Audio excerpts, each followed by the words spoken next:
And there we are. We are now joined by Denny Hamlin, driver of the number 11 FedEx Ground Toyota for Joe Gibbs Racing. I know we'll have a lot of questions for Denny. We're just going to go straight to them. We're going to start with Claire Beeline with Sirius XM Radio. Go ahead, Claire.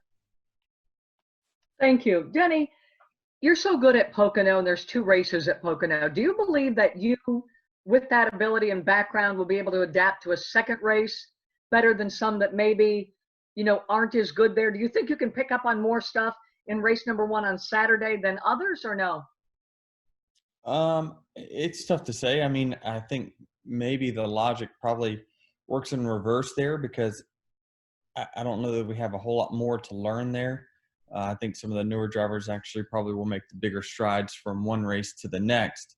But overall, I like our chances on being able to turn right around and put another setup in that if the first one doesn't work, and bounce back from a bad day if we were to have one. But I don't foresee it, and I think I think we're going to be pretty solid both days. How does a guy like you, who's so good at Pocono, describe that racetrack to fans, maybe who haven't watched or, have watched but haven't seen it from your perspective? Yeah, I mean, it's different. It's a race that can get strung out just a little bit, but with the, we've seen some pretty crazy restarts there in the past. It's just a racetrack it's difficult, because you got to try to be able to get your car working in all different corners, and the corners are so different that it is challenging. But if your crew chief does his job, he's able to get you pretty close, and so the driver's just got to do his job at that point. Good luck. Okay. Thanks. Our next question will come from Ashley Stroline. Go ahead with the question, Ashley. Hey, Denny, I'm just curious, with the doubleheader, if you have a good day on Saturday, how does that affect Sunday, and vice versa? If it's a bad day, how much does that affect the game plan going into the next race? Yeah, I mean, I think if you have a good day, obviously you're just going to tweak your setup just a little bit for the second day. You will have a bad starting position, but I think the race is plenty long enough to where if your car is good, you'll be able to make up some positions, and getting back to the full front will be difficult. I think without a doubt it will be difficult for someone to win both races, simply because that track is a little bit hard to pass at unless you have a dominant car over the field, I think. Even if you have that, it's going to be difficult to really pass guys, simply because of the big arrow weight that you have there when you were behind someone. So I think that if you get out of there with a couple top fives, you've had a pretty good weekend. If you can one of them be a win, then that's a very, very good weekend. So I think that's where you got to kind of set your goals, even though you want to win both. Now you can still get back up front with strategy if the cautions were to fall in certain places, but I think that realistically your chances are kind of slim. If you have a bad day, I mean, you essentially can overhaul your car, put a new setup in, come up with new ideas, and you're going to be starting up front. So I think that you can really bounce back. I think you'll see some guys that have, flip-flop days between the 2 races. Perfect. Thanks. Good luck. Got it. Our next question will come from Bob Pockris. Go ahead with the question, Bob. Yeah, Denny, it's my understanding that when Bubba got out of his car on Monday after you all pushed it forward, he said something like, "I know half y'all don't like me, but I appreciate the support." Can you talk about what you had your kind of run-in with him a couple of years ago? What is it about Bubba that, even if you have had a run-in with him, that you're supporting him at this time? Well, I don't think it matters really who it is. I think that you show solidarity, and I think as drivers we've done that quite a bit. Even if you have differences with someone, you show that solidarity just to show the family that we are, and that we're all this is a goal.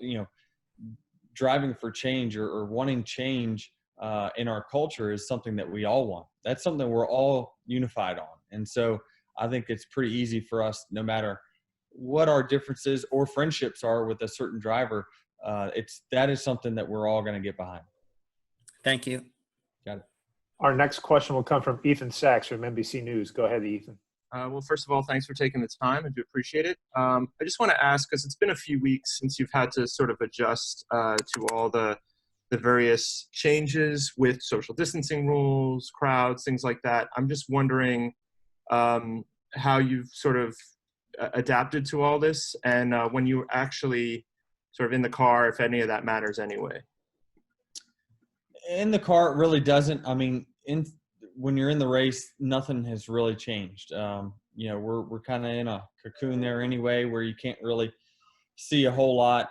You can't hear a whole lot other than what's in your radio. But I mean, I just it's the before and after that has been the biggest transition for us. It's not being able to celebrate after race wins. That has been the biggest difference that I've noticed, being that we've won a couple races now since this has all happened.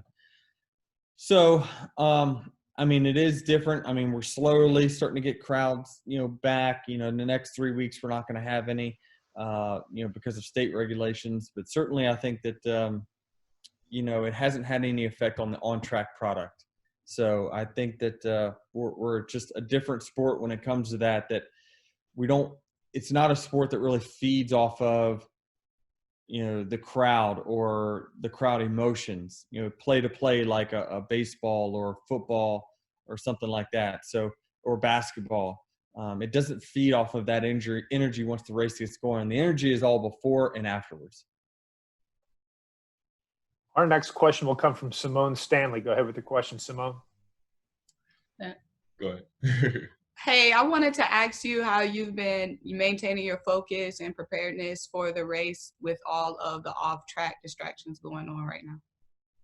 Well, I know that I can only control what I can control. I think that, you know, that comes with whether it be age or experience or where it might be. You just kind of learn that, you know, you can only control what you have in front of you, and, you know, the effort that you put in to each and every weekend is something that you can control, and your attitude. So I think that I've maintained a positive attitude through this whole thing. I've put in the work to be good when I get to a racetrack, and we're seeing results because of that. Our next question will come from Jeff Gluck. Go ahead with the question, Jeff. Denny, I'm wondering about your thoughts of this week. You know, you're part of that moment Monday, and everybody's feeling like together and unified. And then it comes out that the noose wasn't intended for Bubba, even though it was there. And then that gets all over the place, you know, in the worldwide media, and people are saying it's a hoax. And then they come out with a photo. It's just been this huge roller coaster of emotions. How have you viewed all that's happened with NASCAR this week? Yeah, I mean, there's been, you know, it's been not difficult, but just interesting to see how it all played out. And I think that everyone's just got there's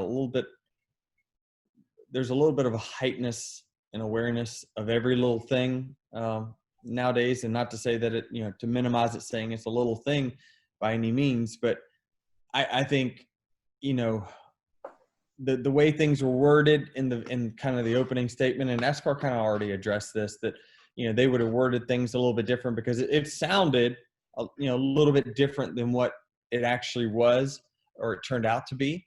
I think that, you know, had we all known that, hey, this was attached to the garage door, you know, a lot of people, you know, the industry probably could have helped out and said, you know, hey, we tie knots on those into those garage doors to pull them down all the time. Now that doesn't mean it should be tied in that fashion by any means. And like they said, that was the only one that was tied that way.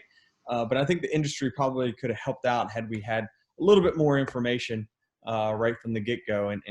But I like I say, it's hard for me to, if I were to switch positions and been in Bubba's position or the 43 team's position, especially with the heightness of the flag and everything that weekend, you got to hope that your sanctioning body is going to take it seriously. And I think that they did.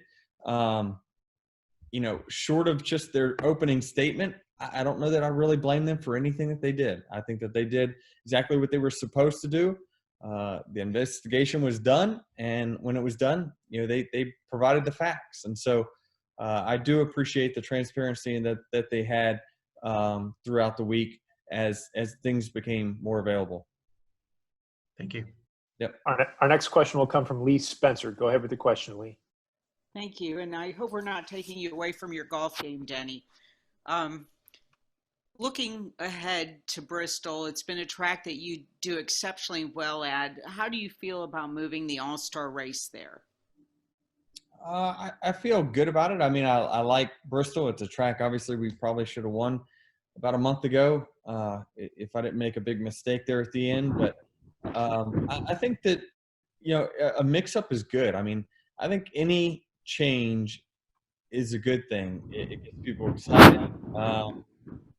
You saw it the first time we went to the Roval. There was a bunch of excitement there. Everything was, but if you keep going there enough, it eventually becomes stagnant and people lose interest. And so moving things around, whether it be the All-Star race or just the schedule itself, any change in my mind is welcome. Appreciate your time. Got it. Our next question will come from Charlie Lepastora. Go ahead with your question, Charlie. Hey, Danny, appreciate your time, sir. I know that in the tweet you posted, you promised to listen, and you have, from going to the National Civil Rights Museum to you and FedEx placing that branding on your car. I'm just wondering, Danny, with a week to put this all in perspective, maybe some of the things that you've learned as a NASCAR driver with what's going on in our society right now. Well, I think that, before last week and going to the museum, I would say probably I was a little bit narrow-minded when it came to, what my perspective was of, things going on in our society, in our country. I think I became more open-minded after I went and kind of heard, the history, because I didn't really learn any of that stuff growing up. I mean, some of it, but not. It just didn't resonate with me as much as it does now at the age that I'm at. So I think that,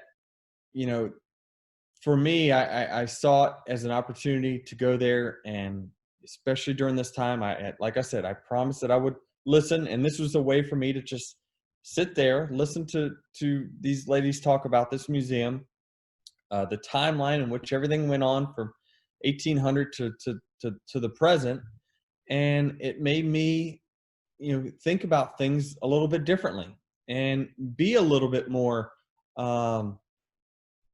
sensitive to other people's thoughts and other people's ideals. And so that's what it has done for me so far, and it will continue to have a lasting effect on me for time to come.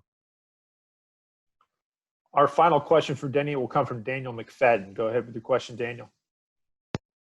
Yeah, Denny, you kind of addressed it in your last answer, but I was wondering, was there any specific exhibit at the museum that maybe surprised you, or any specific piece of information that you learned that has stuck with you in the last week? I mean, when we were kind of going through pictures of ones that I wanted to post on my Instagram post, I'm looking through hundreds of photos, and I tried to pick out the 10 that meant the most, or the most impactful 10 that I knew those specific moments resonated with me. So, I thought the ones, kind of with the sit-ins was big. The March through Selma was huge. The bus boycott, that whole time was big, and kind of seeing, all the women who, and you kind of look at Rosa Parks was kind of the face of that boycott, but actually, there were a bunch of women that boycotted well before that and had the same outcome, getting kicked off and whatnot. But, they felt like Rosa Parks was the best one for kind of the movement that they were looking for, the face that they were looking for.